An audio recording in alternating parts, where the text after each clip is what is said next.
Welcome to the Dad Level Podcast. Today we're going to be talking about comics and our comic book store memories.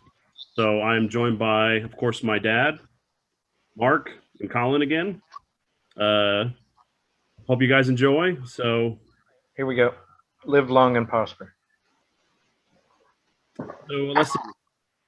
How about we start with Oh, the excuse first me. comic book shop that we ever went to, that you guys were in, one of you. Right. Earliest comic shop. Was that Third Planet or was that Nan's when we were doing gaming again? Uh,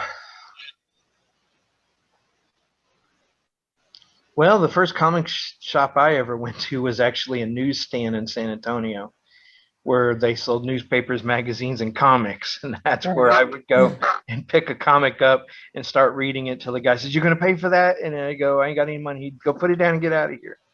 And Right. What about real comic stores then, Vince? well, those were the real comic stores back then. Well, That and like grocery stores or Jiffy Mart, 7-Eleven, Circle K. Yeah, but you knew what he meant. Yeah, I know what you but mean. yeah, But let's put it in perspective. pharmacies. But if I was going to go back to the first place I got a comic, that would have been my uncle. But if you're going to talk about the first comic shop, would have to be the Cole's Flea, the one by Cole's Flea Market, and then this little hole in the wall in Pasadena, and I can't remember for the life of me what the name was. And he had like 2 walls of comics, and that was about it. And he had no backstock. He would go around and buy. If he didn't get enough, he would go around to some of the local stores and buy them, and then bring them back into his shop to put them on the shelf. Yeah. But yeah, it was. I think the first ones were flea markets that I found. Oh, yes, the Pearland Flea Market. Well, there was the one that was in. There was the Funny Farm out there in Pearland. There was the one that was off of 610, which was turned into like it was really an old flea market, and then a guy bought it up and turned it into a high-end antique store where you paid money to be able to go in here and shop at these places. Oh yeah, okay. Everybody out, because I could go in and buy records, movie stuff, and by going to different people, different little booths, and then those all disappeared. But there was, for me, there was Cole's Flea Market, and then JB's Comics and Cards off of Park Place. Yeah. And Nan's. And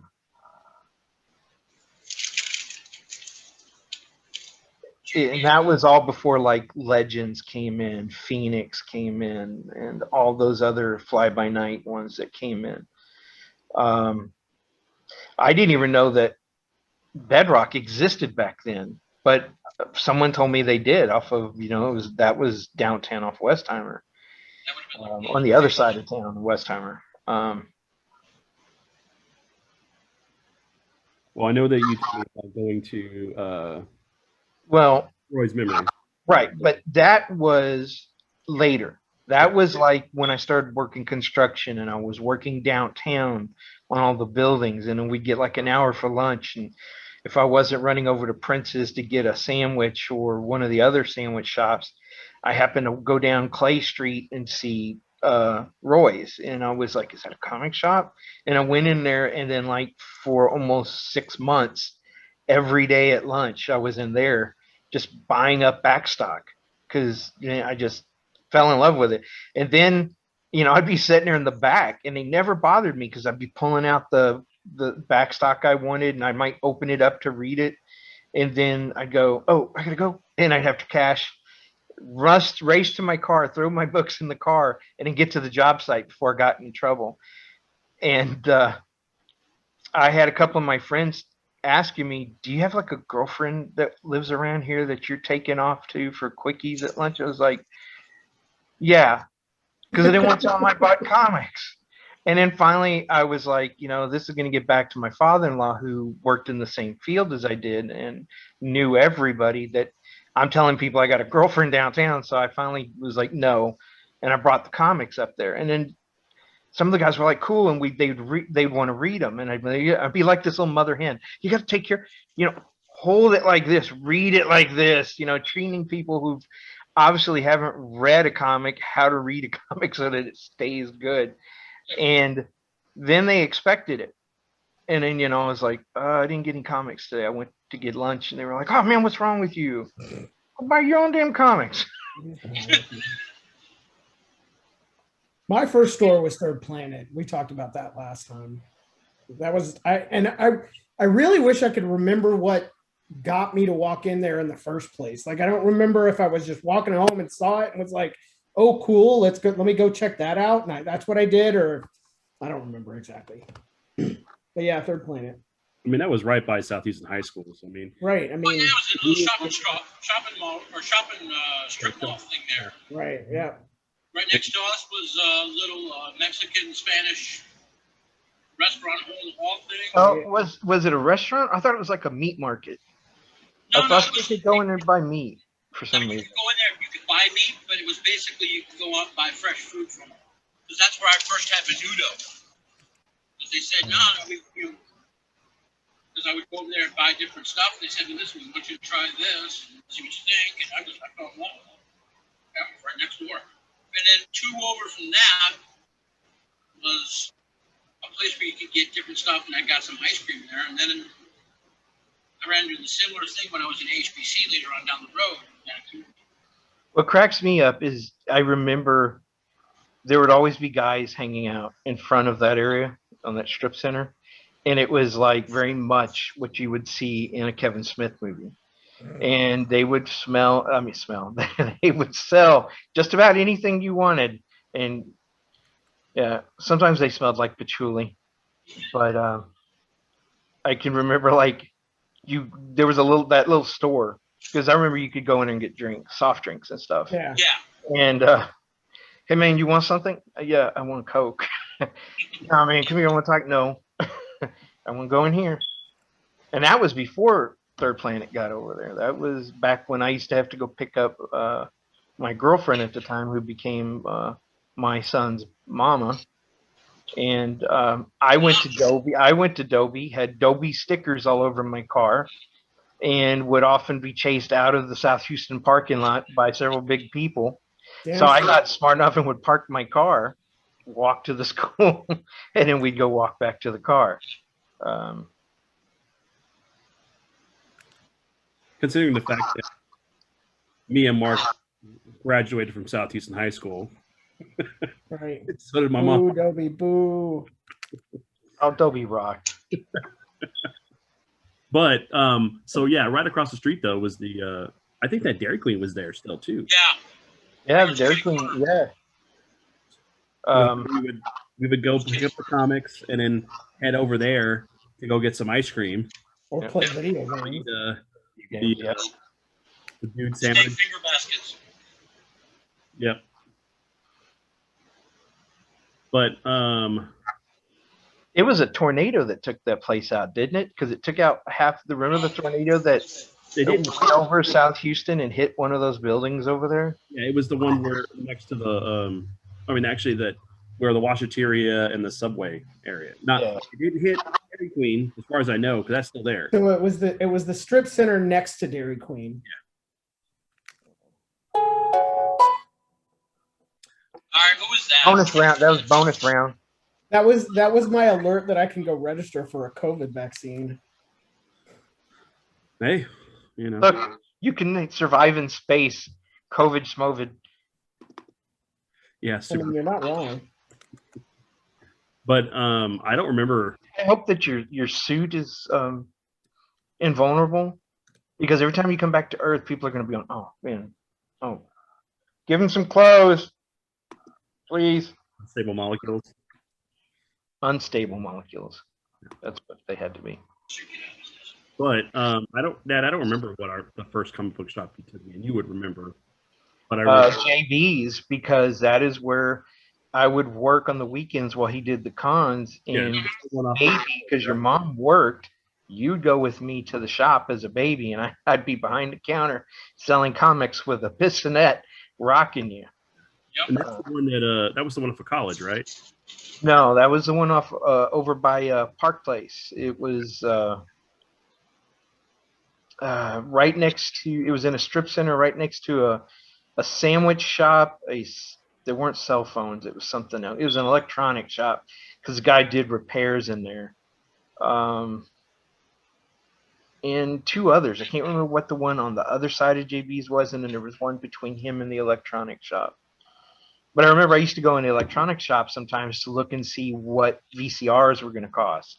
You know, because he'd repair them, people wouldn't pick them up, and then he'd sell them dirt cheap to to people who needed one. And having a son who liked to feed my VCR and beta systems his GI Joe's, pizza, peanut butter, and oatmeal, Sandwiches. I generally kept that guy in business. Yeah. So next question would be, what was the first comic that y'all remember picking up? For me, it would have been an Art early from Teen myself Titans. or given me? Sorry, Colin, go ahead. For me, it would have been an early issue of Teen Titans.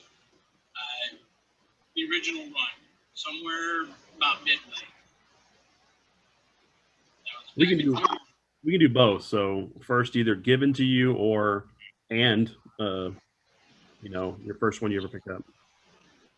I generally don't remember if it was given to me or picked up, but I remember my first comic book. Yeah, I have no idea. Well, we got about 10 minutes. No, I'm joking. My uncle, he handed me a stack of comics about that big when we were moving from New Orleans to live in San Antonio. And he gave me an old Beverly Hillbillies toy truck and a bunch of comics. And the comics consisted of Turok and Son of Stone, Lost in Space, The Adventures of the Space Family Robinson, a couple of Star Treks. There were a lot of Gold Key comics. Some Richie Rich. What was the little devil boy that was also in the Casper and Richie Rich kind of storyline? Two Superman families, a Superman, an old Flash, and some other books. Some of them were war books like Sergeant Rock and stuff. And I loved all of them. So I was into every type of comic you could think of. The first time I ever bought my own comic, I was cutting through a Circle K parking lot. No, it was Jiffy Mart, sorry. And there was this lady who was having problems carrying out. She was like she bought the store. And so I helped her put her groceries in. And she gave me $1. And I was like, whoa. Immediately went in there and bought me several 20-cent comic books. And one of them was the X-Men, the first X-Men comic after Giant Size #1. Oh, And okay. it was where Wolverine kind of went berserk. Remember when he cut the pillar on the property of Xavier's property and released those little demon things, and they were having to fight him? And I literally read that comic so much that the cover fell off, the pages started detaching, and I just read it to nothing. And I bought an Incredible Hulk, a Doctor Strange, and a couple other. I think one more. I think it was 4 of them I got. And my dad hated comics, couldn't stand them, thought they were a fire trap. So he sees me coming up and he's like, "Where'd you get the money for that?" And I was like, "Well, I helped the lady, load her groceries." He goes, "You didn't take it out of my pocket?" And I was like, "No, I didn't take it out of your pocket." And so he just was like really weary. And then every day I would go to Stitches, which is a little grocery store. I'd hit up Piggly Wiggly. I would go to the Jiffy Mart and then one other store, and I would help people with groceries. And I'd get me about $5. And then I'd go around and gather up all the Coke bottles and stuff I could find because you got 5 cents a bottle for recycling at the grocery stores. Just walk in with a box full of them and they count them out and hand you money. I was like, wow, this is great. And those were how I bought my first comics. By the way, everybody, this is like when comics were 5 cents. 20 cents. Because that's how old he is. I started buying comics when they were 20 cents a piece. I do have a couple of 5 cents, 10 cent, and 15-cent comics. Also, I'd like to mention that Vince asked a very simple question of the first comic you ever got, and Vince had to go through this entire story of how he earned the money to get that comic book. You got to know how you got them. You know? Yeah. Different times, man. But so I had a big coat and I just stuffed him in. I walked through icy cold winters barefoot back and forth to the comic store.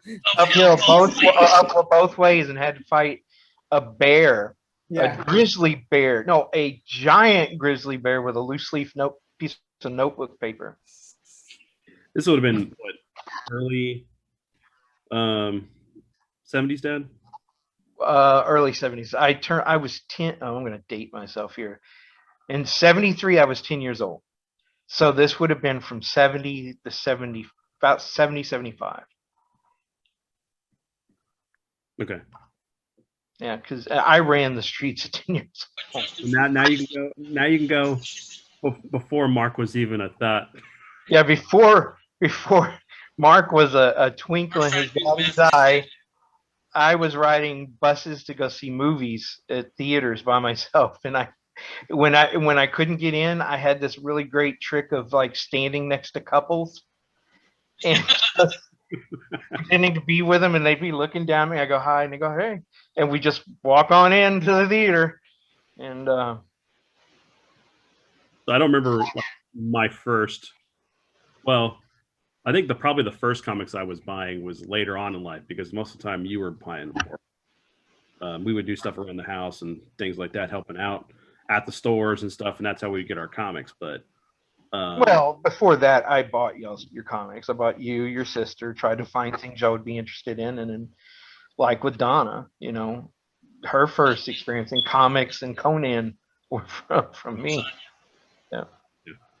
Well, I know that like the G.I. Joe Marvel series and Transformer Marvel and let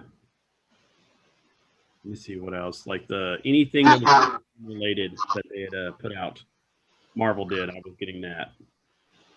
Well, yeah, and you got things that were weird that most people now, because V for Vendetta, Yeah, that was you cool. love that, and nobody was buying it. It just sat on the shelf, and then it didn't become a hit till much later. Yeah. But you have all 12 issues. Yeah. You know, I was buying the Watchmen back before most people, you know, before it became a hit. You know, what's funny is on comics is that I wasn't really into the hero comics in the beginning. I liked the horror. I liked the weird war too. I liked GI Combat, the Ace one where they were the fighter pilots. Man, I was really into all of those. I didn't get into Superman as much until my dad would take us to this World War II vet who was a barber, and across his table for kids, he had all these superhero comics. And so while you're waiting to get your haircut, you know, I would blow through all of his books on the table. And that's how I slowly became more into the heroes. But I was really into the House of Mystery and a lot of the stuff by, what was it, EC? Who were the guys who were big who did the horror stuff? That really got the ones that the Comics Code really destroyed. Weren't they the ones that DC bought eventually? Yeah. They brought some of the titles, yeah. I don't think they got all of them. I don't remember. I did look it up. Another thing that happened for me was we would go fishing a lot during the summer. My dad was an avid fisherman, so we'd end up going into Mexico and fishing, along. We'd either drive up and fish along the coast of America down into the Keys, or we drive all the way down into Mexico and go fishing. And I would find these scary comic magazines that were in English, but in places where they didn't speak English at all. But it was the artwork. That's why people bought it, because it was really great. And I bought this. I convinced my dad to buy it. Was this horror magazine that I've been trying for years to find again, and it had this one story where these astronauts went to this planet where it was a planet of nothing but women. And when they got there, they brokered a deal and treaties between Earth and them.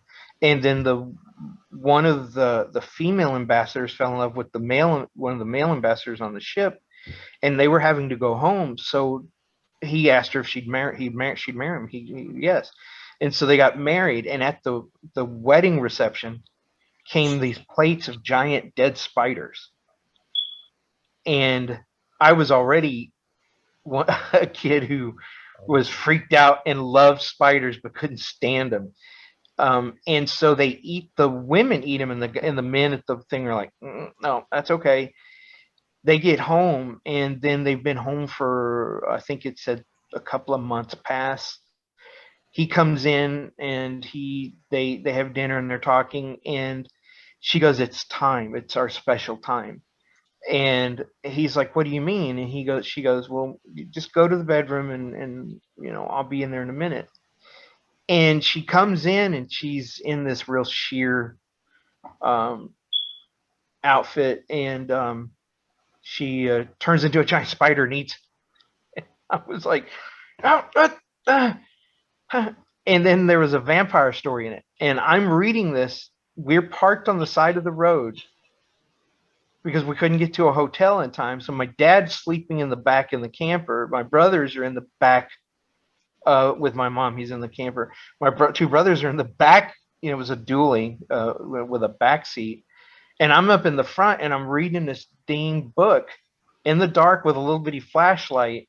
And then I was up for the rest of the night because all I could see were the branches of the trees, like making shadows on the windshield, and you could hear the animals. And I was like, oh, okay, I should not have read that while we were here. But that was another thing that I bought, were a lot of the magazines. The Savage Sword of Conan, and before that Savage Tales and Planet of the Apes, and there were a lot of good magazines that were comic related that, for no other reason, there was a little bit more mature writing to it than what you were getting in the regular comics at the time. Well, once Colin gets back, but I think the next question I was going to ask was like, what were some of the comics you were buying as you went through? Like, there was one point when Valiant started, yeah, back in the 90s, I was buying everything Marvel, DC, Image, and Valiant. I was buying everything. I mean, and that's probably the most I've ever spent on anything for an extended period of time. What was crazy about that is because I read when all those characters that Valiant had bought and were re-releasing, I read their original stories. Magnus Robot Fighter. That was one of those other comics from back in the day. So I was intrigued by some of the books that were coming out, and the new Valiant stuff, because it was like a continuation of the older stuff in a way.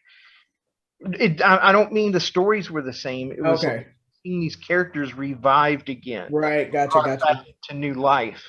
Yeah, I really did like. Now I haven't read them in quite a while, but I did read, I don't know, probably the first 20 or so of all the new stuff that they put out when they first came out. And I really liked the direction that they took all the characters in. We're talking about the new Valiant, Colin.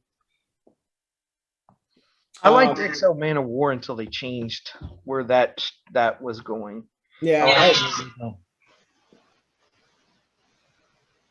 Go on, Colin. No, I was just saying that Exo Man of War started out as a really great concept, and then they just kind of butchered it. Yeah, just something to add on that. I remember when, just because they've made a movie with Van Diesel in it, Bloodshot. I remember when we were at the convention with the wasn't the writer there or the artist when we had our booth there for the comic book shop, and then Tom McFarlane was there at that one. I think that was the one that's Oh, that was the one where they were to the left of us. yeah. We were on like an end cap, and they were on the aisle, and it was McFarlane. I can't remember who was there. There were several.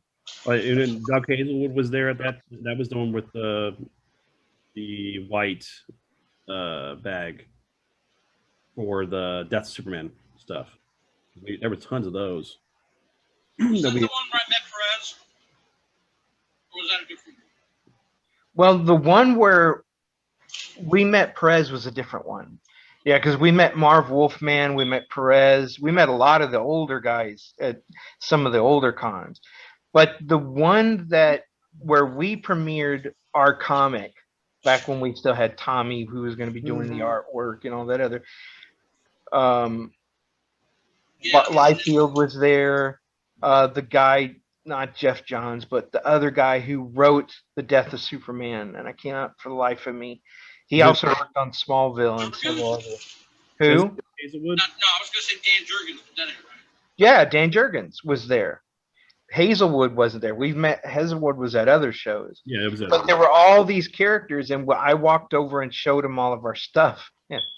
Oh yeah, that was. That's where I came back, and I was so mad because Rob Liefeld was telling me that I needed to go get a book on anatomy and bone structure and to learn how to draw characters proportionally, and he was just picking my artwork to pieces. And this is the guy who drew toothpicks for Thor as his ankles. Yeah. Yeah, I was not happy. The worst one is the Captain America. That's got to be the worst thing he's ever drawn in his life. A 4-foot wide chest. His early artwork is just horrendous. Oh my It god. was funny. I mean, basically, you're looking at shoulders are like 8 feet, and then you're down to like 4 inches for the ankles. It's awful. Right. Awful. So I remember we had a good laugh about that later on. Yeah. Do you remember there was a Holiday Inn on Fuquay, not Fuquay, on Gulf Freeway. They did a lot of cons there, and eventually they became more and more like garage sale cons, where you had one ballroom and everybody was in there selling all their garbage comics. Yeah.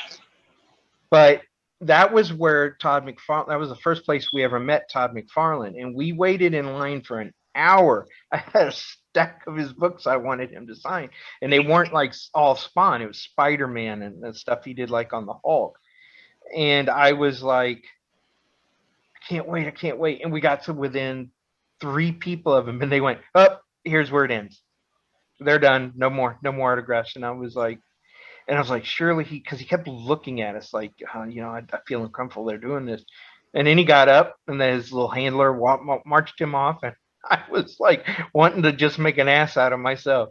Come back here. You got people lined up around the damn building, See, and there's some really cool guys that I've gotten to meet and actually invited to. Chris Claremont is one of them. He will sign and sign and sign and sign until one of his handlers forces him to get up to go do something else, take a break, go to a panel, whatever. Like, he'll just sit there all day if that's what needs to happen for him. Yeah, Simonson's the same way. Yeah. Yeah.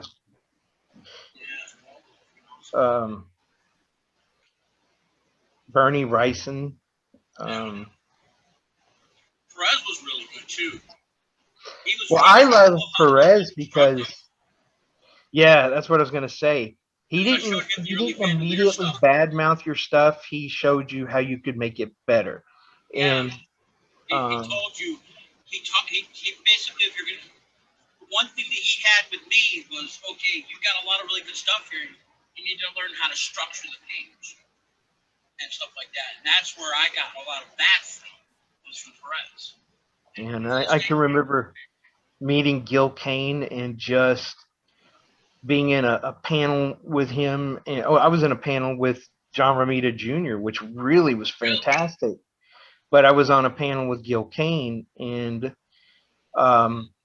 Ray was there, Ember was there, because that was the same con that we met Stan Lee for the first time, and I did that alien picture for her, and she was so with it. She goes, I want to go say hi to Stan Lee. And I was like, okay, go ahead. And she ran up and ran around the crowd and got up there. And he was like, well, how do you do, little lady? He was treating her like a princess. And she goes, this is for you. And he was like, oh, that's interesting. I don't believe that's one of our characters. She goes, no, my dad drew that. And I'm like, trying to duck. And he goes, thank you. And as she comes running over, she was so excited. And when he was walking out, he came over and he goes, you got a beautiful daughter. I said, thank you. But we went to do, and we got, each of us on the panel got to ask one question of Gil Kane. And he was like on a tirade about hating mainstream comics. And he was talking about all this new independent work that he was going to do. And he was just ripping into like the stuff he did for DC and the stuff he did on Conan, and how it was just a job. And when it came my time, I was like, how do you not like what got you to where you are?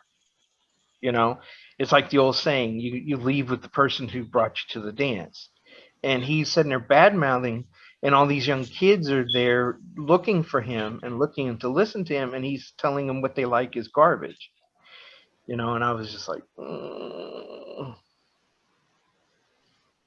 I met a lot of good people at cons, and I've met a lot of bad ones. My favorite time at a con was getting stuck in an elevator with James Doohan and a reporter. And the guy hits the button, and I just ran in as they got on. I was like, hey, it's Scotty, and he's going in an elevator. And I run in, and all of a sudden it's just me and James Doohan and this reporter, and he starts to go up. There's a Dumfries Hotel. He hits the button and it stops. He goes, arrange for us to have a few minutes, and I just have a couple of questions. And it was prior to Star Trek the Motion Picture coming out. He was doing a television show, and I can't remember what it was. It was like it was one of those Saturday morning Jason of Star Command or something like that. And I was listening to him talk, and I was like, okay, when is he gonna, where is Scotty? He wasn't talking like Scotty. And then the guy asked him, are you going to be, you've held out this long, are you going to be in the Star Trek Motion Picture? He goes, if the money's right. He goes, there are some of us that are not being paid what we should, and others are over being paid. You know, he was hitting at Shatner and some of the other ones who got paid. So I was like, you wouldn't go back? And he kind of looked at me, and he was like, well, young man, this is a business, and I have to make a living, and I will go with who pays me to do my job and will pay me enough to support my family. And that was like earth shattering to me as a kid. You know, it was like, wow, you know, I thought that they have the same love for the characters we do, and they do, but that's still, they got to make a living. Right. You know? That was Jason of Star Command. 1978 series. Yeah. Well, 16 episodes. I remember the conversation you had with Stan Lee, though, when we had him in the panel, and you started hitting him with some hard questions about the comics and timelines about the characters. Yeah. I was like, okay, can you explain to me why Franklin that the Fantastic Four have been around for, I forget what number I said, 30 something plus years, and Franklin is still only 5 years old. Shouldn't we be allowing the younger generation of heroes to grow up so then they can become the next generation of heroes? And it did kind of feel like I put him on the spot for a second, but he came back and basically explained that it's a truncated time. So it may be 30, 40 years in comic time, but in their world, everything has happened within a 10-year period. And then I got my mind, wait a minute, your math doesn't add up. I have another question. And they were like, somebody else needs to ask, but I'm not done. Somebody else needs to ask a question. But no. That's because you were asking all the annoying fanboy questions. Yeah, well, that's the one thing that if they had learned to answer those questions before, we wouldn't have the problems we have now in comics with diversity and changing heroes.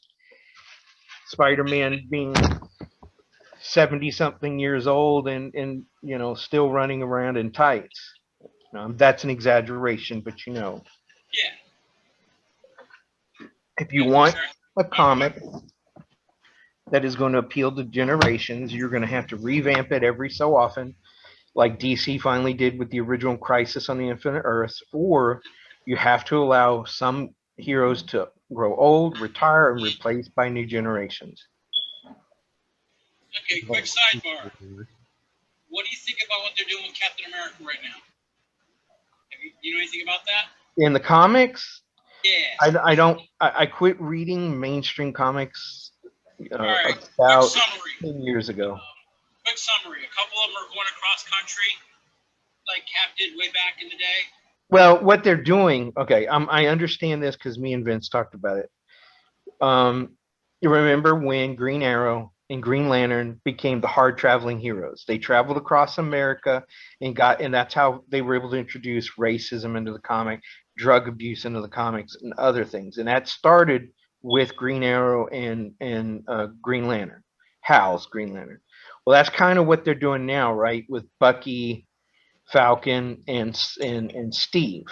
Yeah, but they're encountering people who have taken up the Captain America mantle on a local level. Right. Well, they're And not they got really that calling one themselves. guy who's They're gay. not really calling themselves Captain America, right? They're just No, some of them they're are. wearing some of the semblance of Captain America. A couple of You're them are. talking about the gay one, right? That Right. And everybody's that upset everybody's about. having a fit about. We I'm talked about fine. this. We talked about this last week. Yeah, I'm fine with it. There's no point. There's no reason for people to be hating on that. Right. Because we're all different people. We all have different beliefs, different likes, and we all have our own heroes that we look up to, and people are trying to paint it like he's going to be the new Captain America, and without even understanding the premise of the story is that he is this one little niche, little area of the country being his version of Captain America, and everybody's like, no, he's going to be the new Captain America, and I'm like, no, he's not. And I'm personally fine with it because it just basically says how this timeless character is influencing current generations. Yeah, That's what it's all about.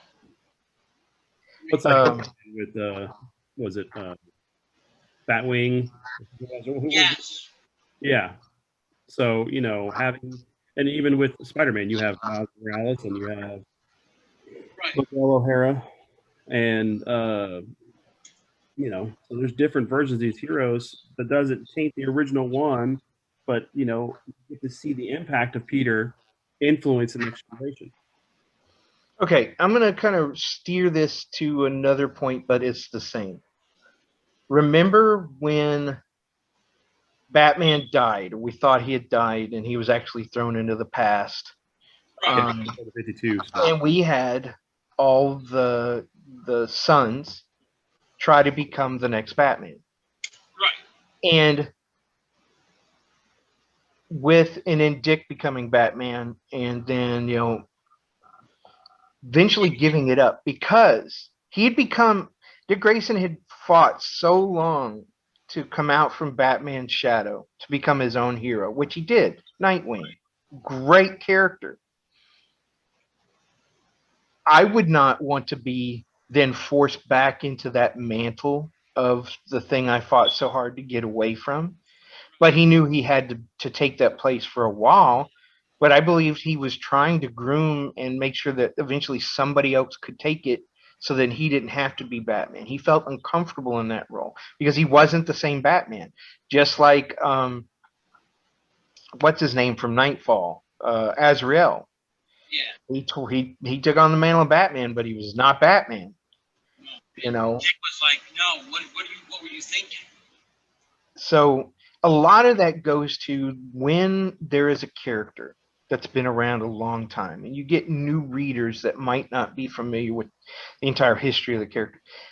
They want something different. Okay, I want Spider-Man who kicks butt, hurts people, does some real damage on them. So what did they do? They put Doc Ock in Spider-Man's body, and you had a ruthless killing Spider-Man. Yeah. So eventually people are like, I don't like this. I want Spidey back. I want Peter back. So they did eventually brought him back. And I remember talking to one of the artists who was involved in all that. And he said, sometimes you got to give people what they think they want to help them realize it's not what they want. Oh, quick sidebar. The guy who drew Red Robin with Tim Drake on his own. With Drake, yeah. He lived here in town. Nice. He lived just like that was the 52 version, right? I guess the one with the black hood and the red With the suit. hood and yeah, okay, yeah. Yeah, he lived here in town, here in Mexico, and I had a chat with him one day because he was sending off pages right from our local drugstore, Key Drugs. Nice. Yeah. And I got to throw in a little Thorn Comics little shout out there. It was a really good conversation, and the guy was really humble, really, he was actually interested in hearing what I had to say about stuff. Nice. Well, it was just like the guy who was doing Scarlet Spider. Oh, That me and Mark met him. He actually reviewed a book for us and talked to us about some things. He was also doing one of the Avengers TV shows. It wasn't Shield, right? But what was he doing? He was doing one of the ones on Netflix, wasn't he? is he connected to Oh the- no! One of the animated shows. Oh, It was animated. I was gonna say, wasn't he connected to the thing that had Spectacular Squirrel Spider-Man. Girl and stuff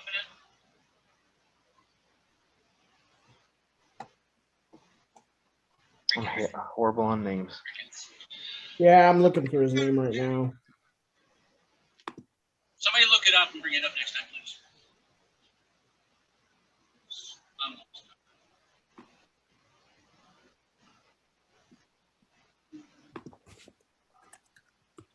Okay, here's a question while we're waiting.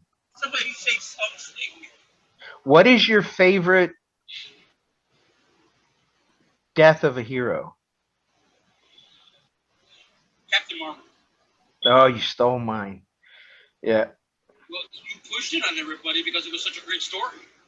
Well, I had been reading Captain Marvel from way back, the early days, and everything they had him in it, I purchased. And then I remember reading that graphic novel, which was basically the first true graphic novel that Marvel ever put out. Right. Everything is called a graphic novel now, and that's not what they were. They used to be a graphic novel was a book drawn to be expanded and have a larger story. Now you can have 6 issues and bundle it together, and it's become a graphic novel. But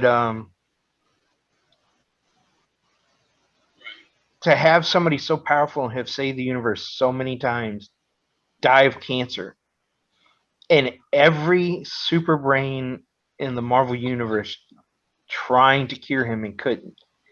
and him just facing off with the inevitability and said, I'm just going to go out and on my own, and I don't want any more cures, I don't want any more of that. And then like Eros stick around for a little while to help him emotionally, because remember, Eros could use his pheromones to dictate your mood and things.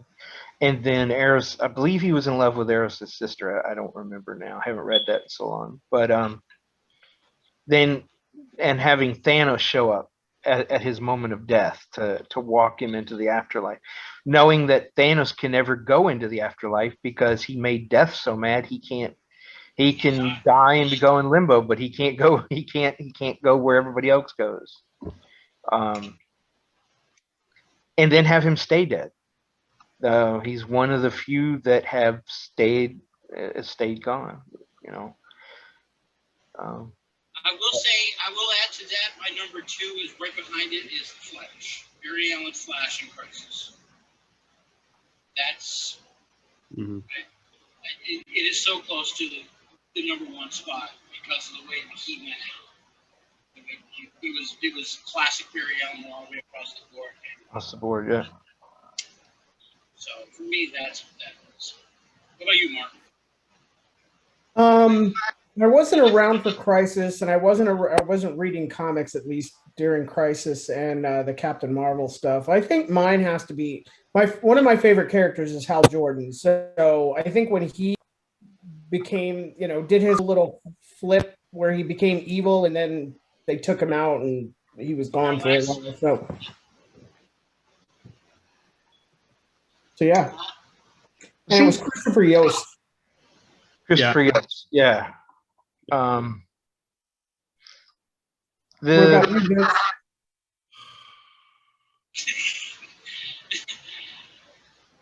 What about you, Vinny? It's hard for me because I haven't read comics for a long time. I think if I had been reading G.I. Joe at the time, like the new stuff that's going on, Snake Eyes died. And he's one of my favorite characters. And yeah. Wow. So, I have no clue what's going on in the comic right now, but trying to think of I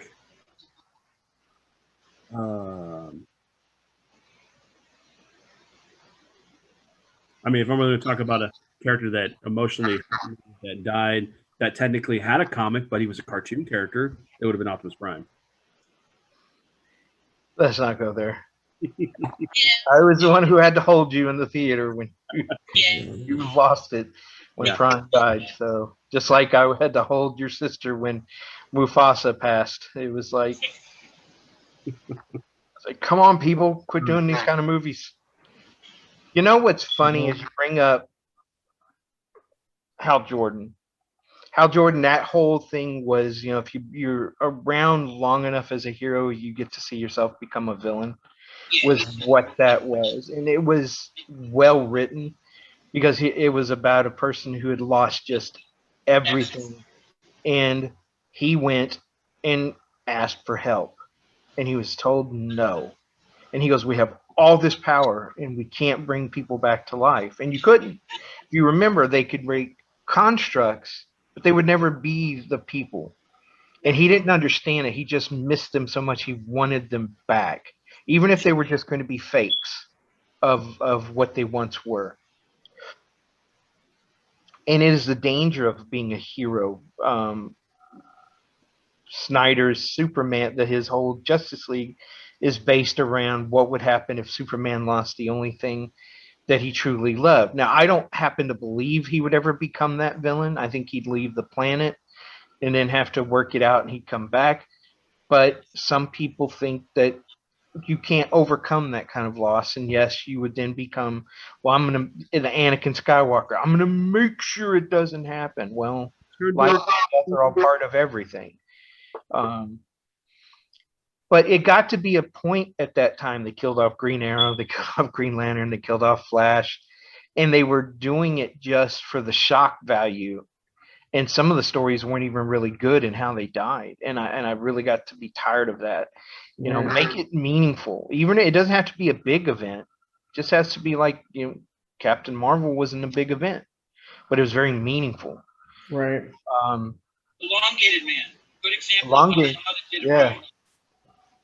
They Well, just had to man, put it in that tower. Well, figure that whole thing with that though, man, it got really dark for Elongated Man. His wife being a killer and everything else, Wait, no, Sue didn't become a killer. No, if you remember during the whole thing where Superman, Batman, and Wonder Woman were changing people's memories,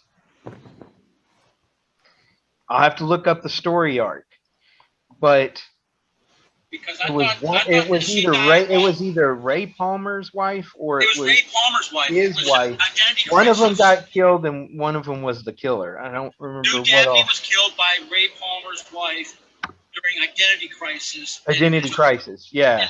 Eventually, That was Batman a figured out messed up story. We found out that all those heroes that we loved decided that we had to forget or not remember for our own good. Right, because that story also broke where Zatanna mind whammied Batman, and that created a whole bunch of problems because they thought Dr. Light was responsible. Yeah. But no, that's the story that drove Ant-Man, or Adam rather, into that sub-kingdom where they had that whole year story where he was just... Well, yeah, that was the one. Gil Kane did those. Thanks for bringing that back around. Well, Dad, if you're going to talk about a death of a character, though, I mean, at least two of you were part of the reasons why Jason Todd was killed, because you called in. Well, I called in. I hated Jason Todd. Kill him. I'm sorry. He was a great character until the Crisis, and then when they reinvented him, and he became the kid who stole the tires off the Batmobile, and they tied him into Two-Face and everything else, and he just became so much a dark character, and we didn't need Batman a dark character and Robin a dark character. Yeah. One has to balance out the other, and I didn't really expect him to be killed by the Joker with there's your ghost, with a crowbar, But they brought him back, and I like him. They brought that full circle with three Jokers. I like him being Red Hood back because I love Red Hood more than I ever liked him as Robin.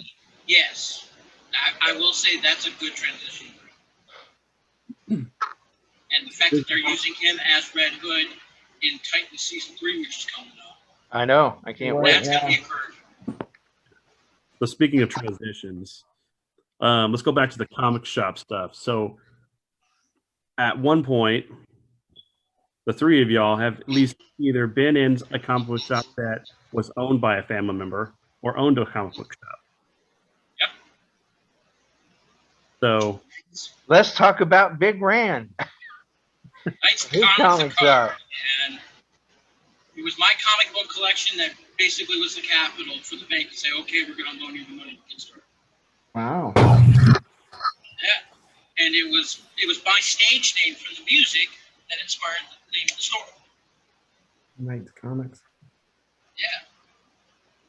So my Lancer Knight. That's it. Those two things were what basically was the impetus of Knight's Comics. And I had no idea until a couple of years in. When he told me.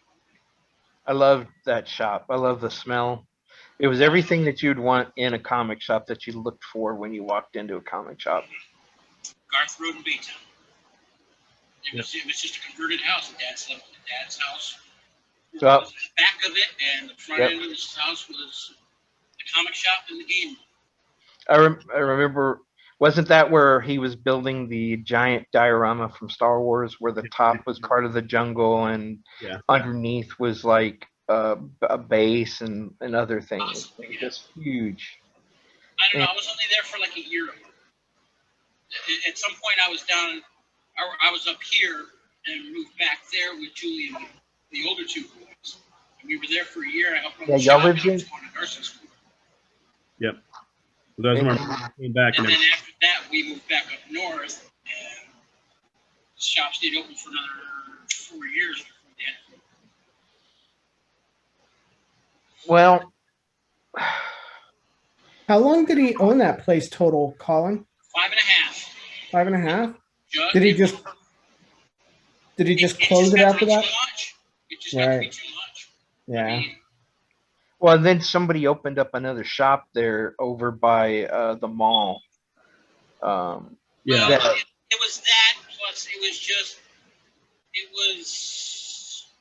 early to mid 90s. Back, the last What- big event that happened for us was basically Death of Superman. Right. And after that, the market just kind of tanked for a while. Well, the problem with all of that was that speculators moved in and they drove up the price of comics that hadn't even released yet. So you get a first issue of something that all this hype was going on, and it's a cover price at $2.95, but once it hits the door of the store, it was already going up $50, and they would have it up on a shelf somewhere on the wall somewhere, $50. And we started pricing. and it covers.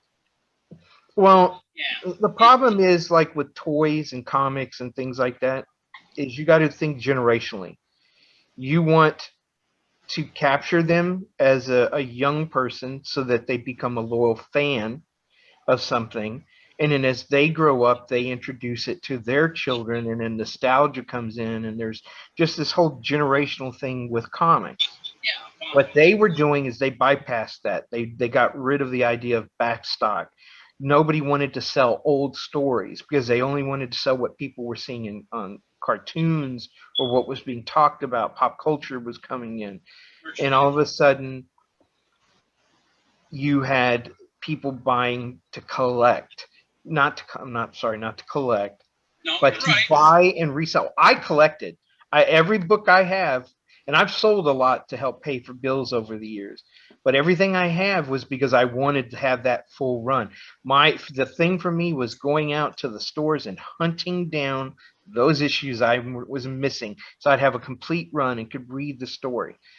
And that meant staying with it, whether you like the artist, the writer, because sometimes you'd have a really good artist and writer on a book, like Chris Claremont, went his long run on X-Men as the steward of that ship, and then Jim Lee coming in and turning it about more of the pop. Who can we make famous? Let's draw them cool, get all this good stuff in, and then people were just wanting to buy because all of a sudden it was $20. You bought it one day and also it was $20. So there's a difference between a collector and somebody who's going to buy it so they can resell at a higher price. The definition of collector became different. It changed. And so that drove comic books shops out of business, Yeah. because And that's what once happened that to us. market disappeared, they went and came crashing down, and only those who had diversified into cards, gaming, and other things were able to withstand that period, the dark times. We didn't have a Kevin Smith back then, when it first started. We didn't have somebody who helped promote the comics for the stories and for, the history behind it. We had people who were there promoting, well, this artist is hot right now, you really should pick this up. And then you get rid of it immediately. And then I ran into people who ran shops that subscriptions are what kept comic shops going. It was that was your meat that paid your bills. Your walk-in sales, that was your extra. But you wanted to have enough people with a subscription that picked up on a regular basis to keep the store going. That's right. And I knew of people who you would order a book and it's on your subscription, and all of a sudden the price would go up on it, and you go pick up your books, and guess what's not in your box? Oh, we didn't get enough. Yeah. Bullshit. I know you got enough. I talked to somebody else who came here when the books came in and you were selling them out of people's boxes. Sorry, that used to make me mad. In our shops, we never robbed or we never did anything dirty like that to our customers. Yeah. When you ordered it, it was in your box. Even if that box, even if it had gone up in price in that short time, it was yours. Now, if you didn't pay for it or you were 2 months behind, I'd give you, hey, you got a month to come and pick up your books. If not, then I got to put them out for sale because I can't, just keep holding them for you indefinitely. Yeah, it can't be Right. tied up. Yeah. And that was business. It wasn't anything personal. It was just business at that point. Well, at that point, you got to pay for the book Right. because, we have to pay for them Yeah, because it was in always 30 days in advance. advance. Yeah. That was one of the big things that really hurt the business during the early 90s was the fact that you could extend credit a little bit, or you could you could do certain things like back when Capital City was around before it was just Diamond. With Diamond, it was always 30 days in advance. But Capital was like, okay, we're doing okay this week. We can give you a little extra time. Yeah. They flexed with you. But And then after Heroes after they shut down, back in '94, I think is when they were finally gone. And Diamond took over. Diamond just said, all right, listen, we're going to write all the rules now. Well, and bring it around to TJ because TJ had hoped to capitalize on Diamond being the sole entity, and he was going to be a distributor for Diamond. He was one of the early speculators too. Yeah. So, and then remember, it was Heroes, right? That was what Marvel's version of Diamond, and Yeah. once they all started trying to split it, it reminds me of what they do now with streaming. Where Okay, you yeah. used to have multiple people you could go to and they competed for your business. Then they became their own streamers or their own suppliers, and you couldn't go get it from anybody else. So you had to pay what they were wanting. Right, regardless of what it was. You either did it or you were without. Yeah, like right now I have Hulu as my main cable stuff, Yeah. and AMC's not on Hulu anymore. So if I want to watch The Walking Dead right now, I have to go use their app to watch The Walking Dead. Yeah, Right. their own streaming service. Yeah, everybody's eventually going to have a streaming service. Then they're going to have to start pooling together and joining their streaming services, and then we're going to have cable again. Yeah. It's going to be internet cable. Mark and I get back, I guess, around to it, and we decided that we were going to open up a comic shop in Pasadena. Yeah. And it was Thorn Comics. And Which was I not- sunk a lot of money of my retirement in it. Mark did a lot of the legwork for us. And we found out just how hard it is to work with the city, the management companies, and everybody else because they all had their hand out. Yep. We would get an okay to do something from one person, and next thing we know, somebody else would come on. Well, you can't do that. Well, why? Because you got to grease my hand. We had to put in the extra door in the back. Remember, or it was because of capacity. Right. We didn't have to actually do that. The management company did it, but yeah, we did get cited for that. And I think the hot water in the bathroom didn't work. And the sign, which Well, they the sign told was- us we could be at that distance, and then somebody drove by after we'd put it up. Yeah. You got to take your sign down and move it back. It just seemed like it was just every day somebody was coming in with their hands out for Yeah. something. And you would have thought that they, at that time, South Houston was kind of depressed business wise. The bars were doing really great. Yeah, 'cause But everybody's depressed. so here we're bringing something in that was going to bring in business, and then the karate shop moved in next door to us, and it was going to change that whole strip center, and then of course, and we treated everybody who came in, all the kids that came in, we were really good to everybody.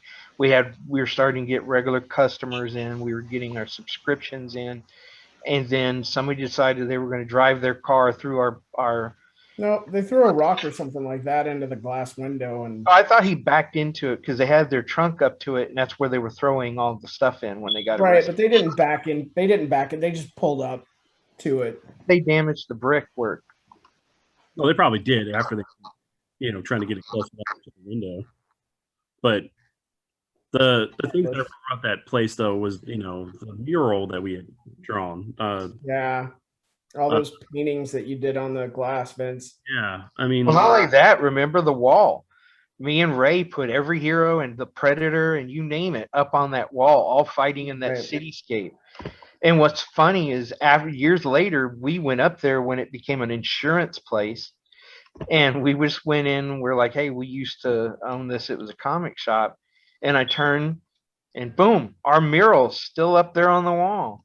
And now they've gone and put little sales comments coming out of the heroes. Why you need insurance from us? And then the other hero, and I was like, oh, that's original. And I was like, distract him and we'll get like a sheetrock saw. We'll start cutting the damn thing down and take it. But all that glass painting I did, man. Yeah. Yeah, matter of fact, I think the only thing that for a while there that had any of my artwork up was where the dojo used to be, because I painted all the styles that they taught right there at the door when you came in, and then I did 2 things on the door and a couple of things around the corner in the dojo itself. But that's how I got our original. Got me and the kids to get classes there because I did all that work for them, and then of course you knew some of the people there. Yeah. well, the funny thing too is the fact that it was luckily because he was there. No, it was his wife and kid that were there. They called really? the cops. Okay, Yeah. so Yeah, and then but it was like the damage to the building and everything. We just couldn't recover. well, it was just going to be too much, and if we had went ahead and coughed up the extra money for the insurance, we might have been able to survive. But having to replace everything that was damaged, and the fact that they got arrested, they made a plea. We were supposed to start getting restitution from them, Yep, and never got then it. well, it's because the dummies turned around and committed another crime, got rearrested, and their deal was thrown out. They went to jail, and we, got nothing. Mm. Oh, yeah. It is what it is at this point. It sucked. Yeah, But but there when we were here because we were doing El Dorado store did real well. I just wished he who shall not be named had come through and sold me the store like he kept promising. Did all that work for him and everything. Right. And got the store. It became, out of the 5 stores he's had, one of the most successful stores. Then he transferred me over to do the same thing for some of his other stores. And we got those up because they just didn't have the subscription that we had. And it was because they didn't talk up comics. Right.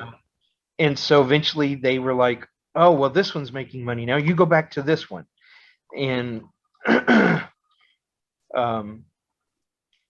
we made a deal for $50,000, shook on it. We were waiting to get the paperwork signed, and then somebody else had his ear, and it went to 65, 75, 100, 125. And at 100, I was like, no, forget it. You take it. I was willing to do 70, the 75, if I got to keep all the accounts that we'd opened for the store. Where I would just assume and start making the payments from what the store was making. And that was it for me as far as owning a store. And I know that my family and friends pressured me to keep opening them up, and I would occasionally look at 1 or 2. Yeah, because we looked at play on Strawberry. Yeah, Squeeze Play. There was another one. I don't know why the audio sounds off. Hey Vince, do you remember why I ended up leaving Third Planet? Well, I know why you left the one that was on in South Houston, but you'd actually went to work at another one, right? No, that was later on. That was HBC. No, I was manager at the South Houston location, and Bill was working for me. Yeah, I remember And that. he sold we sold adult comics to a 10-year-old kid. Oh, I remember that. I And remember the that. mom, she pulled Came a in and got gasket. upset. Yeah. And I said, listen, I did not condone it. It happened when I was not there. But I had to accept responsibility because I was the manager. And I went back to TJ and I said, listen, here's what happened. He said, you know what? He says, it's going to hurt me, so I have to throw you under the bus. So that's when I handed in my keys. I said, you know what, I'm done. And I think he closed that store right after you left, Colin. I don't Oh, think yes, he did. Yeah, he did. He didn't bother trying to find anybody else. He just went in. And He had two guys in there because I went in a little while after you were gone, and they were like taking stuff down and Oh yeah, he turning it and wasted other no stuff. time. He wasted no time emptying it out, and he also turned right around and accused me of stealing and all this other stuff. And I'm like, no, TJ, that's not what happened. You were going to throw me under the bus, and I was going to end up having to go to court over it. And I tried, when I said, listen, as a manager, I accept responsibility for it, but here's what actually happened. And there were lots of places that had adult comics. Some of them behind like swinging doors off to another room. Some of them up on a wall where they would put a little black tape on the bag so that you couldn't see the stuff. But at my shop, we never, at least in El Dorado, and I mean same way at Thorn. El Dorado, we never had those. No. But I had subscribers that bought them. And I remember I had taken off for like a week for something, and I don't remember what it was, and I came back and we had lost like 20 subscribers. And I was like, what happened? And Jason was like, Hennington, I said your name, buddy. If you hear this, call me. I've been trying to find you. He said that berated one of our customers in front of people over some of the books he bought. Oh. And I was like, and I said the name, and I told myself I would edit that out. But you don't do that to your customers, and you don't judge your customers. No, they're paying you for a product. They're paying you. That's fine. And if it was in Diamond, obviously Diamond didn't seem to have a problem with it. So it's what was available for the consumer, and they wanted it, and we provided it. At the height of y'all's collecting, how many books were you picking up each time you would go in? I remember my dad, and I want him to admit this on this.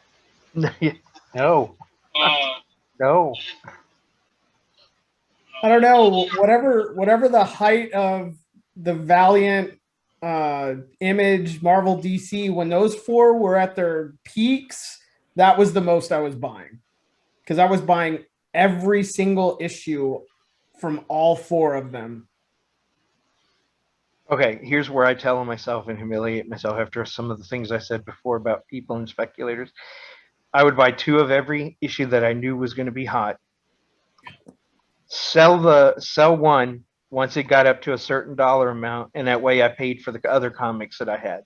Did the same thing on figures. If I found a hot figure, bought 2. Sold the one that at the value what people were paying for it, paid for mine. I tried to minimize my out of pocket as much as I could humanly possible. I hate you, son. Let's say it was over $200 a month in comics.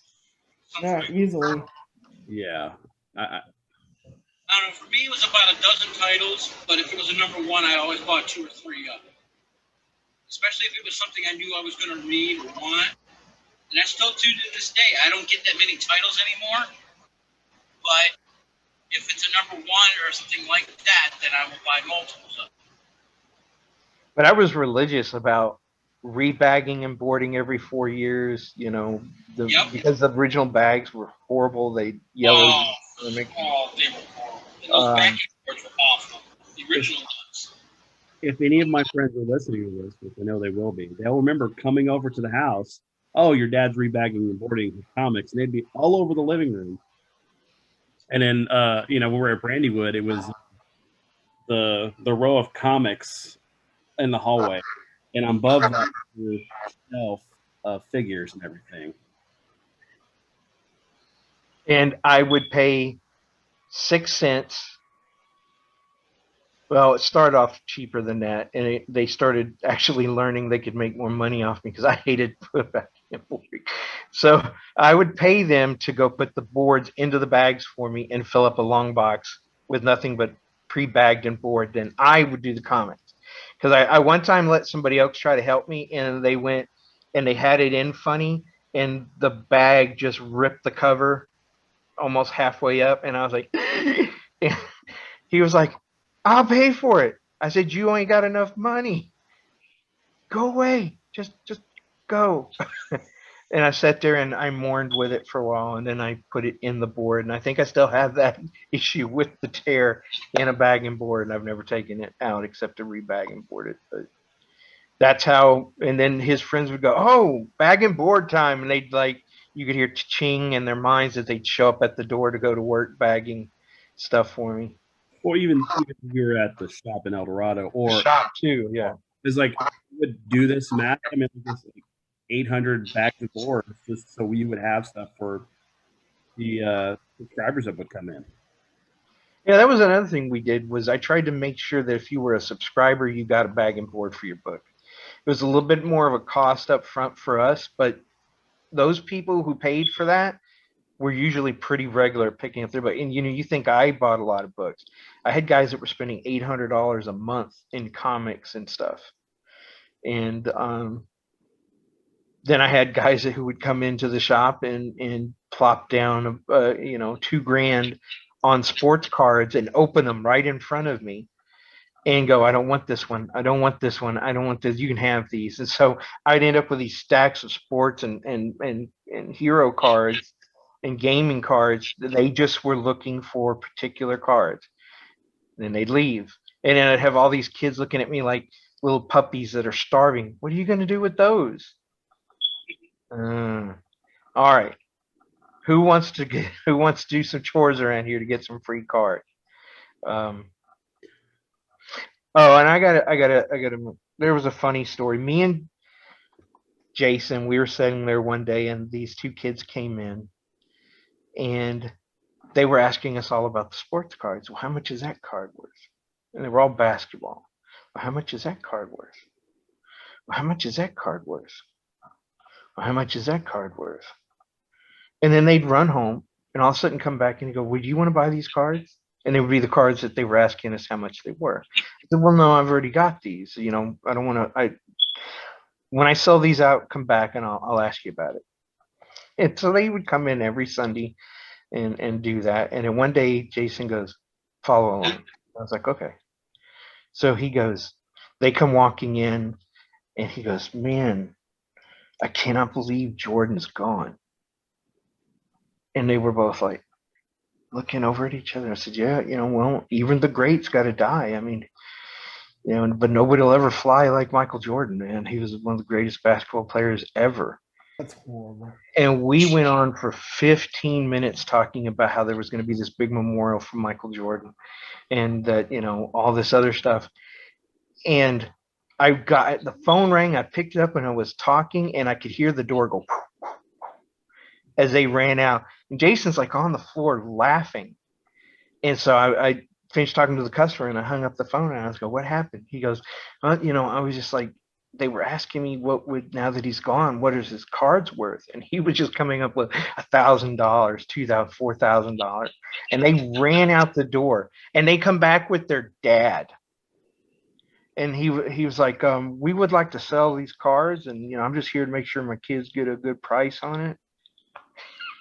And I was like, Jason, you started this. You better tell him the truth because that guy can whip both our asses. You better come up with something quick. And he was started it, and I was like, he was just beating around the bush, and I was like, okay. He was having a little fun, and I was playing along. Your sons come in here on a regular basis, and they price their cards, and they kind of want to come and stuff. Michael Jordan is alive. He's like, not mad. He's like, see, I told y'all. Y'all made me get up and come out of the house, and he's not dead. And they looked at us like we had betrayed them, you know. And he was like, come on, and they marched him out of the shop, and they went home. And I was like, man, if they don't come back, I'm gonna be mad at you, because they were regular customers and they were cool kids. Eventually they came back and they were like, y'all did us wrong. That was wrong.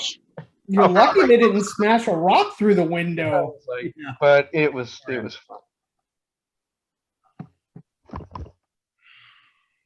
If you can't have fun at a comic shop, where can you? Right. And I got to tell you, I got in trouble on my day off. I came into work. I was called on my day off, and I came up to work, and then we did something, and the owner came in and was really mad at me, telling me how she should fire me. And Jason just busts up laughing, and he walks into the back room, and it was like, you got to watch yourself. This is the last warning. And she walked out, and Jason comes out, and he goes, so have you ever seen a movie called Clerks? And I was like, no. Because you really should watch Clerks. And he goes, that's all I'm going to say. Just watch it. Go home and watch it. And then tomorrow when you come in, we'll talk about it. I was like, okay. So we went out. I found it, rented it, and watched it. And realized that it was me and Jason. I was the guy who has to come in on his day off, the guy who ran the little quickie mart, and he was the other guy.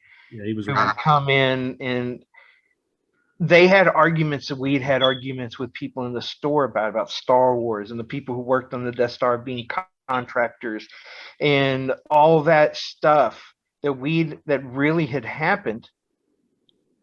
I'm watching in this movie, and my jaw hits the ground, and I'm like, wow. So the next day I walk in, and I started calling him what the other guy called him. And we were the two guys for a while. We called each other by the names of the guys from there. And we were trying to figure out who we could hire to be Jay and Silent Bob to stand out in front of the comic shop. And it dawned on me that after I found out more about Kevin Smith, he got all his material from the comic shop, that he had in New York. So he was experiencing the same thing that we experienced, and probably every other person who ever worked in a comic shop or a gaming shop or something like that. And it's a universal thing, No,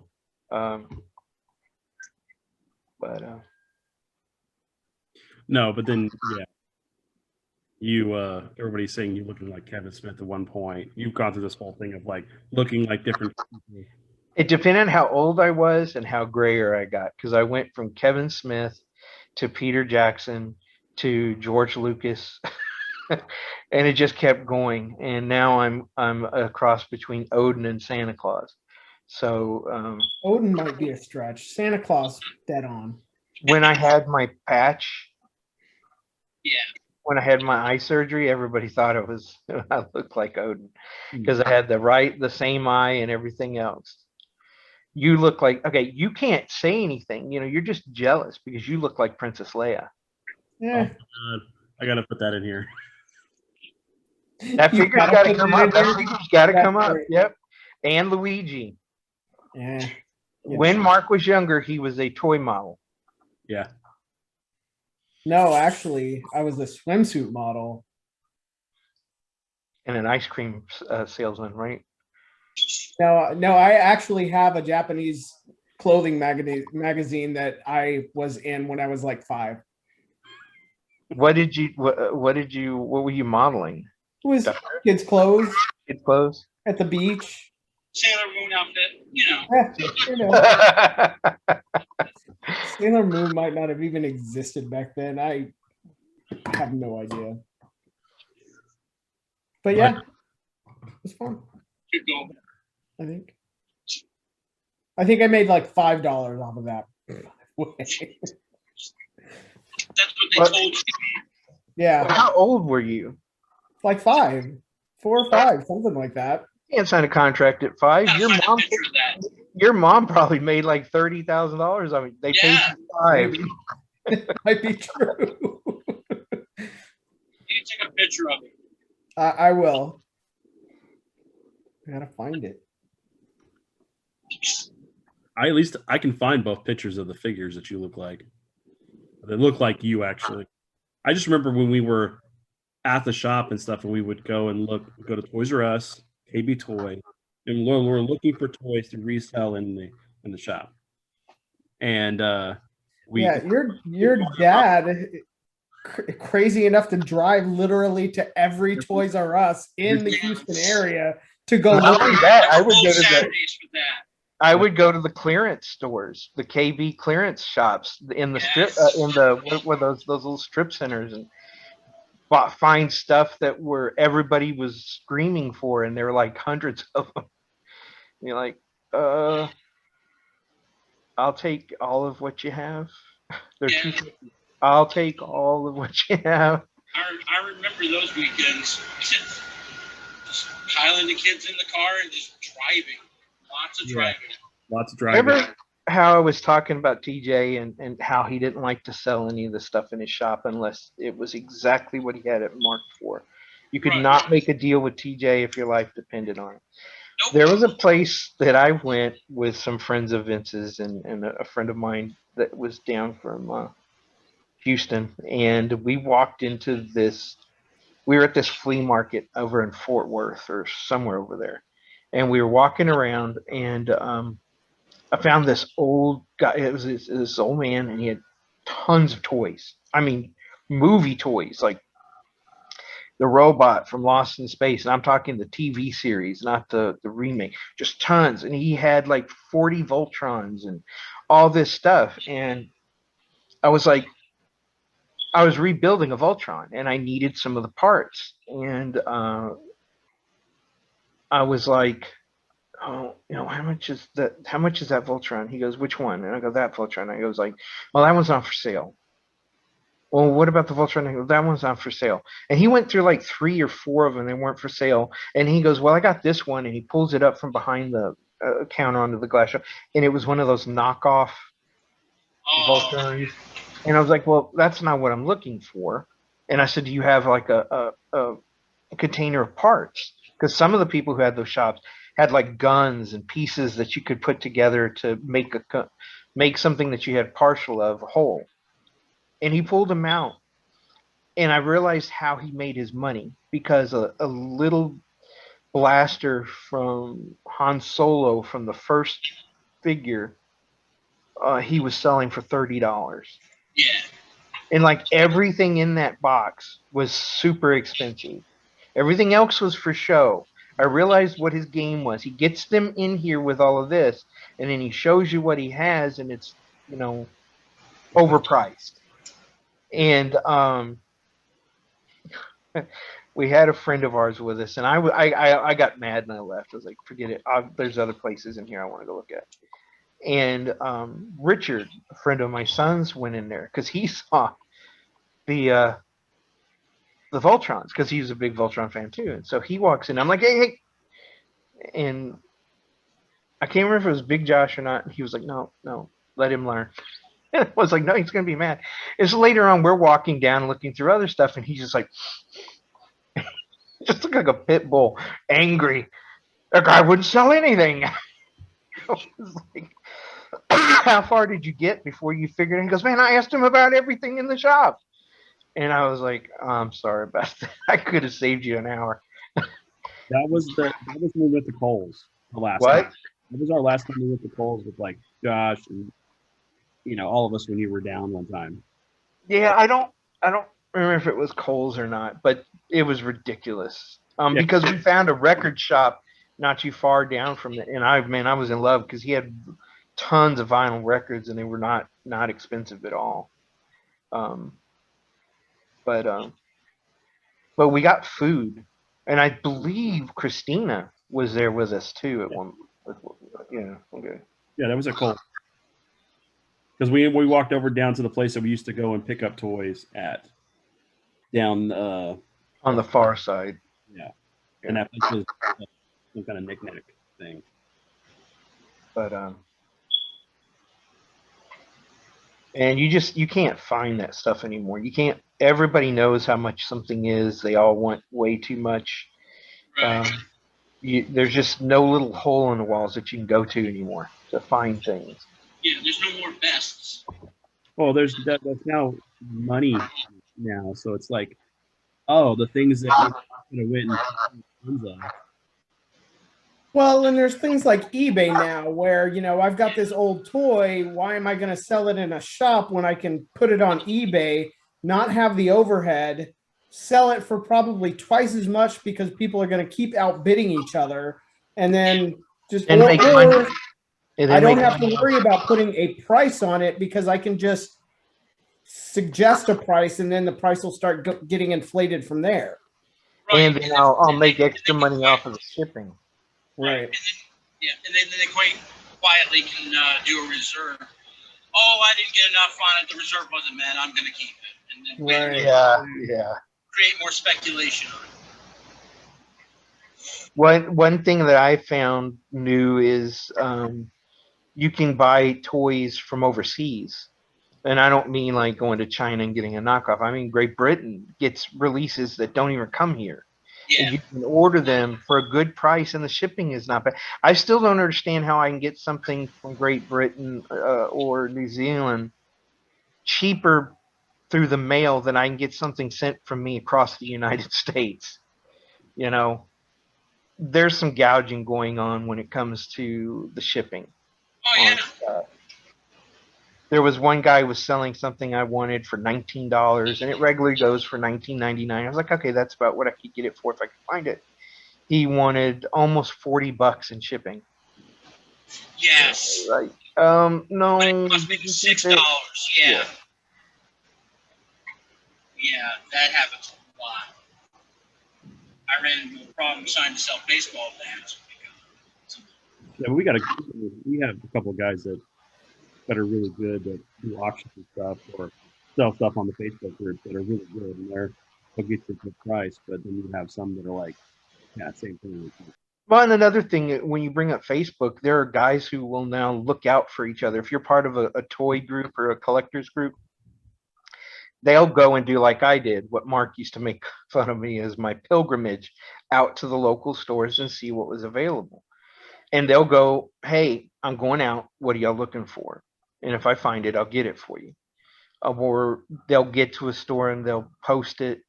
And hey, this is what I found. I'm here for another 30 minutes. If you want it, let me know. And then by the time you notice it, it's like an hour later and you're like, Still there? Yeah. you still there? No, I'm getting me something to eat on my way home. Okay, never mind. But what was one of the things that was the hardest thing about, or a memory that you've experienced with losing your comic? Losing the what?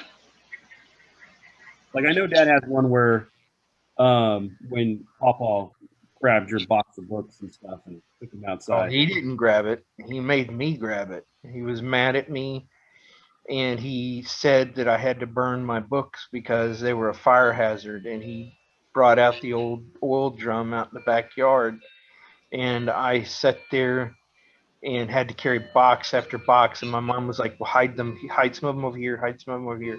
She was helping me hide them, but I had to decide which ones I were going to sacrifice to the god of hellfire. And so I carried books out and I was just burning them, and I was crying. And I swear to God, he looked like a giant Hitler to me. Like he was like Hitler with one of the little mustaches standing over me, and I was burning some of the greatest books in history. That's how I felt. It hurt so bad, and I cried for days because some of these were stuff that family had given me. Like when I almost died and I spent a month in the hospital, everybody brought me comics. I left with 3 boxes, big boxes of comics when I left the hospital. And there were magazines that I just could never replace, and they all burned. And I took great pride years later, once I found some price guides to walk over, and I was remember my dad was at the table and he was drinking a cup of coffee. And, hey, Dad, can I show you something? He's like, yeah, what? And I opened up the price guide. I said, do you remember this book? That's the one you made me burn, $1,500. Remember this book? $2,000. Remember that book? And my dad looked at me. He goes, why didn't you tell me they were worth money? Well, at the time, I didn't have a price guide and I didn't know what they were worth. I collected them. They were my thing. They meant something to me. And he goes, I'm sorry. But he wasn't sorry that he made me burn the books. He was sorry that they were worth money because he could have sold them. I was like, Dad, come on. But then, okay, I got to say, one point, we had to stay with some people who my dad put in charge of watching us and caring for our house. And he had to work out of town, and he came back, and he found where they had been staying upstairs, and we weren't allowed to go up into the upstairs. And he found where they had carried up some of my boxes and pulled out some of the more expensive comics and had went off and sold them. They'd gotten a hold of, my dad had a coin collection. They sold it. We had these gold-plated silverware things that my grandmother had owned, and they sold them. And he was more upset what they did to me than what happened with the coins and stuff. So you never knew what Billy was going to get. You know, you remember Billy, Colin. And it's just never knew what was going to affect him in what way or why. But you could mess with him, but you couldn't mess with his kids. He could, but you could. Oh, he loved messing with you. And when I would go over and stay with you guys over the night or over the weekend, he treated me like one of you guys. He just keeps dug right in. Oh, I remember so many things.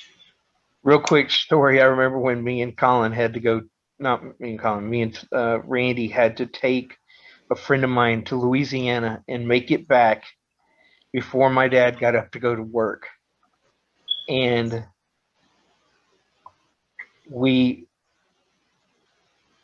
drove, got him there. We were coming back, and I had a quarter of a tank, and I pulled into a gas station. Your brother had his dark shades on, which he always wore at night, and because the sun shines on you 24 hours a day when you're cool. And I was like, I don't have any money. I thought I had money. And he goes, I ain't got any money. And I was like, there's no way we're going to make it back. And the guy let us get some gas. He gave me about $10 worth of gas.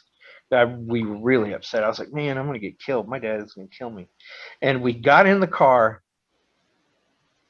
and I was looking for a decent radio station for us to listen to for the drive back. And he puts his glasses back down and leans back, and he goes, we got a half a tank of gas, a pack of cigarettes. And he did the whole line from Blues Brothers. And I peeled out of the parking lot. We took off, and somehow we made it back. And I remember pulling us. I had to let it coast up by the trailer, and I was just like this, and we were like, whew. And we'd rest our head back, and I remember hearing, and I was like, I look over, my dad's looking in, and I was like, oh, I fell asleep in the car and didn't get out. And my dad's like, caught you. I caught you. You were sneaking out. You thought you were funny, huh? He never knew we were gone all night. He thought he was walking out to go to work and caught us in the car. And I was like, yes, sir. Yes, sir. That's what we did. He goes, get inside that trailer. When I get home, we're going to have a discussion.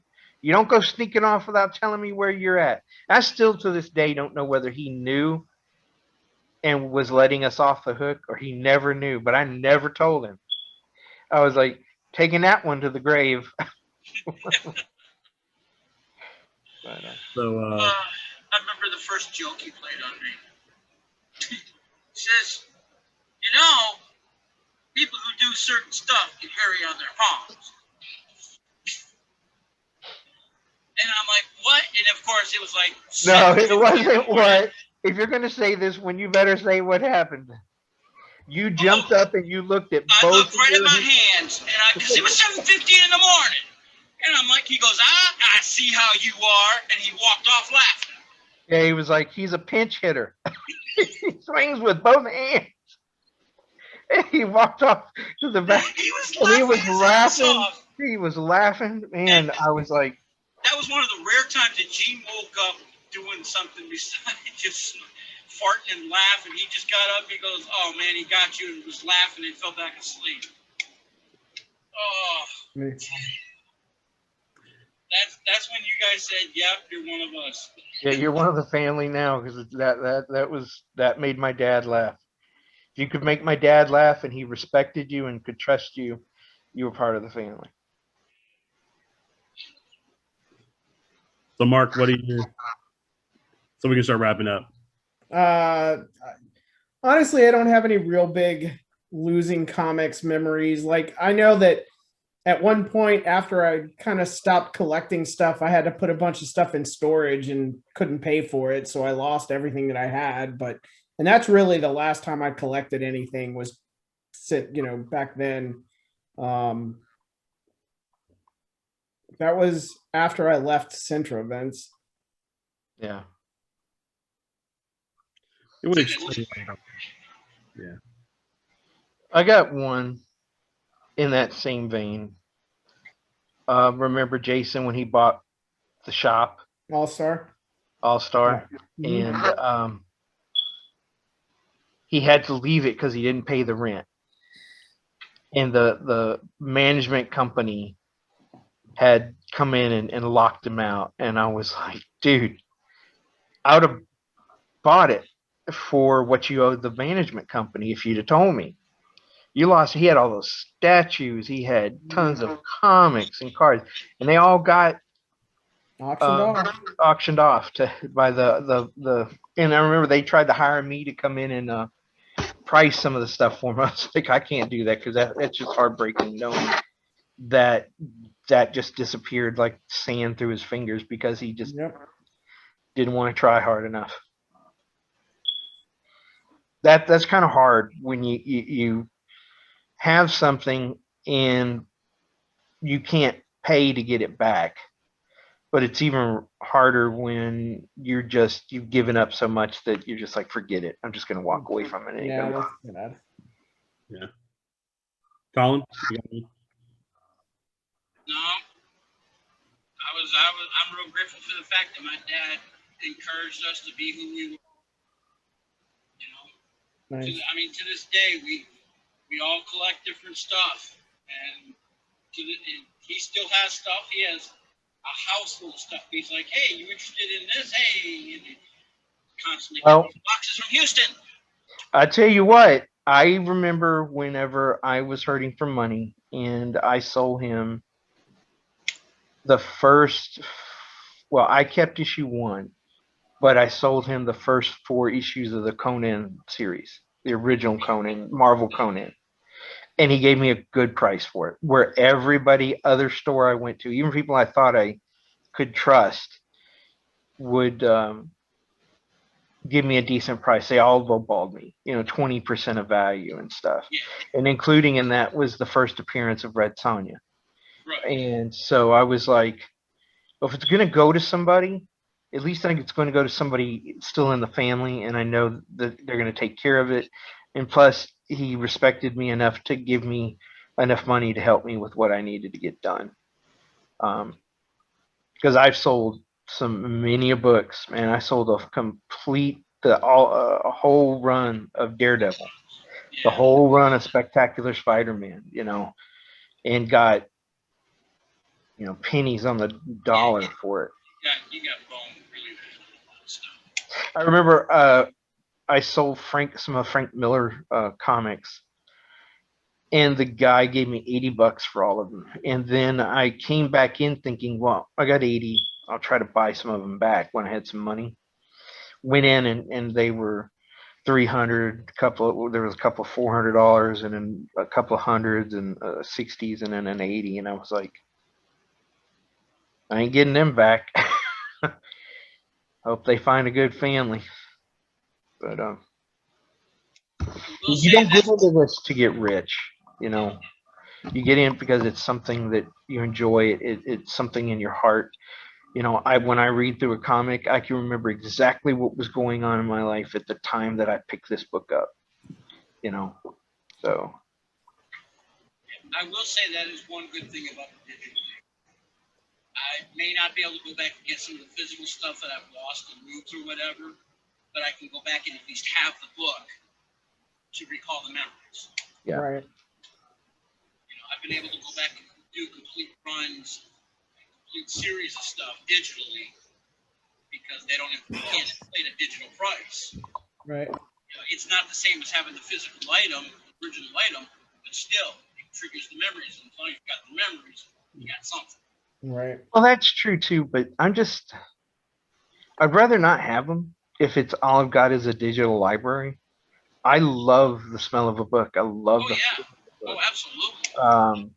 and it's something I don't get reading a digital book. Something's missing. It's just like with my eyes have gotten as bad as they are. I used to be an avid reader. I had novels, tons of them. I had bookshelves full of books.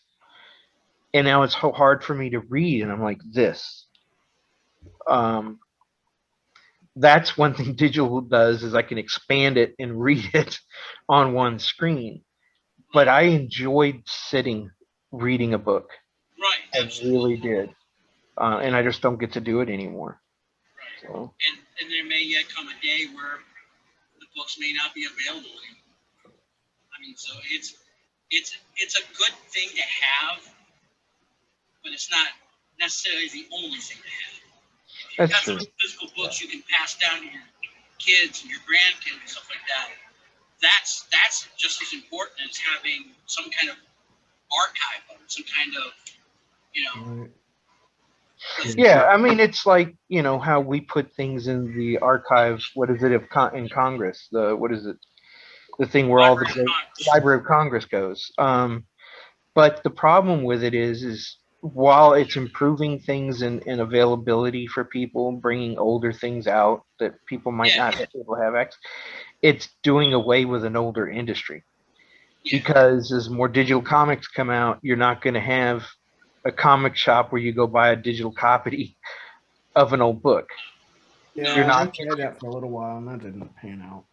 You're not going to have archivists. You know, one of the reasons why comics were so good for so long is there was generally one person within the bullpen who knew everything, every book, every artist, every arc, everything. And they would say, that's been done, that hasn't been done, this is. And so you had some kind of continuity. And then once they started going to where, well, we're not going to pay attention to continuity, then the books went all over. And then people started splintering and segmenting to those things they liked and then ignored what they didn't care for. And it was like watching a community being pulled apart, you know, into more localized tribes. Okay, so just to answer my question, my thing is more on the games. I know that, remember that I had most of the RPGs for PlayStation 1, and I ended up trading them in to get other stuff because when we were going through some hard times. Like I think you were going and transitioning between jobs, so you know, having to let go of my games is the things that hurt me because I have that same thing that you have with the fact that like I can remember a memory with where I was at, what I was doing, who was around me, with what games I was playing. Yeah. But well, we hope y'all enjoyed the conversation. You know, please like, comment, and subscribe. Keep the conversation going below. You know, tell us your memories about comic book shops and your favorite comics and stuff. And we hope y'all enjoy. Yeah. Thanks, everybody. Yep. Way to go. Thank you, everyone. Deuces.